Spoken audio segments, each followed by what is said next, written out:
Kaya nga ang sino mang humahamak sa aral na ito ay humahamak hindi sa tao kundi sa Diyos na siyang nagkakaloob sa atin ng kanyang Espiritu Santo.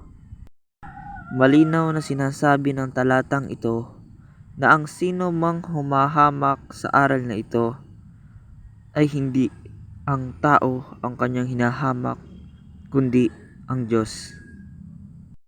Sapagkat ang Diyos ang nagkaloob sa tao ng kanyang espiritu, sapagkat nagsasalita sila sa pamamagitan ng espiritu. Kaya nga ang aral na ito ay hindi sa tao kundi sa Diyos. Sapagkat ang gumawa ng kanyang mga salita sa pamamagitan ng tao, subalit pinatnubayan ito ng kanyang espiritu. Kaya nga, matakot tayo sa Diyos at mag-aral tayo ng kanyang mga salita. 11. Pagsikapan ninyong mamuhay ng matahimik. Ang inyong hanapin ay ang sarili ninyong gawain. Magpagal kayo para sa inyong ikabubuhay tulad ng sinasabi namin sa inyo. Ipinapaalala naman sa talatang ito na pagsikapan naman nating mamuhay ng tahimik. 14.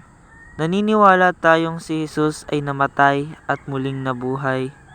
Kaya naman naniniwala tayong bubuhayin din ng Diyos ang lahat ng namatay na nananalig kay Jesus upang isama sa Kanya.